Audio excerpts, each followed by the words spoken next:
in this country. Our former president is old. I get nothing.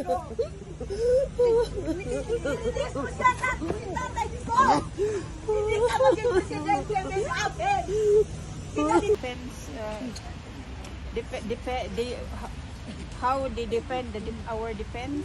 Natulala at natahimik naman ang Duterte supporters nang marinig ang desisyon ng ICC Appeals Chamber. Ang pamilya Duterte tanggap daw ang desisyon. Nagpe-prayer vigil sila sa PDP headquarters kanina. Lahat ay tulala at halos maiyak sa kinahantungan ng desisyon. Tatay Duterte, umuwi na po kayo. Parang hawa niyo na sa amin. Bumalik na po kayo. Kasi para maayos na po ang Pilipinas. Pagkasakit po, sir. At alam ko po na malungkot po ang lahat, sir. Kaya lang, ang masasabi ko lang po, sir, huwag po tayo susuko, sir, na ituloy po yung... Hihiling ulit ang kampo ni dating Pangulong Rodrigo Duterte ng pansamantalang paglaya sa ICC. Ihahain daw yan kapag lumabas na ang resulta ng medical exam sa dating Pangulo. Rejected the 3 grounds of appeal presented by the defense in the appeal brief. The appeals chambers unanimously confirms the impugned decision. Hindi rin daw matitiyak ng bansang tatanggap kay Duterte na hindi siya makakatakas at hindi rin daw masasabing mahina na talaga si Duterte para humarap sa proseso dahil sa Duterte family na rin nanggaling na he is doing well. Niit ni Kaufman na sa edad at kondisyon ni Duterte, hindi na siya maituturing na banta sa mga testigo.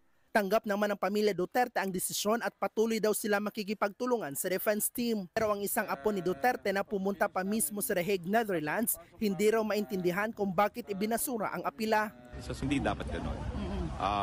Sometimes it's about law, but it's also about justice and about the call of humanity. Malungkot na to. Yun po, malungkot. Siyempre, depressed. Ang paraan para balansehin na ang warrant of arrest ay good grounds lamang para bigyan nga ng interim release ang mga nasasakdal rito. No? At meron namang mga president talaga na nabigyan na ang mga nasasakdal ng interim release at lumilipad lang sila sa dahig kung kinakailangan silang humarap. So malungkot itong pangyayaring ito dahil unang-una, yung desisyon nila na pwede pa raw tumakas at pwede paghimasukan ni Tatay Digong ang prosecution nakabase sa ebidensya. Anong ebidensya? News reports. Sa Pilipinas, no-no yan. Parang sinabi kanina, tinatanggap nila yung news reports and publications. Sa Pilipinas, no-no yan. Hearsay yan. No? So hindi ko maintindihan bakit ganyan. No? At siyempre, masakit pakinggan bilang isang abogado na baliwala yung humanitarian plea. No? Hindi dapat gano'n. Sometimes it's about law, but it's also about justice and about the call of humanity. Malungkot siyempre kasi tagal kong inantay yun eh. Medyo nakatutok nga ako sa TV kanina eh. Kaya nga ako umalis sa plenary sandali, bakit ako, nanood ako, nag-antay ako. Pero nung nagbabasa na yung judge, sinasabi na niya yung mga merits, sabi ko sa aking lawyer, wala na to. Siyempre, depressed.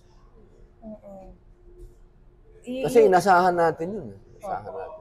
Dahil tandaan na si Digong. Hindi naman tayo humihingi ng kahit ano na hindi naman siya threat kasi sinasabi threat. Paano naging threat yung matanda? Kaya lang, siyempre, desisyon nila.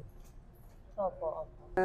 Matagal pa ang recess namin eh. Hindi naman pwedeng umalis nang hindi pa tapos. Pero siyempre, babalik.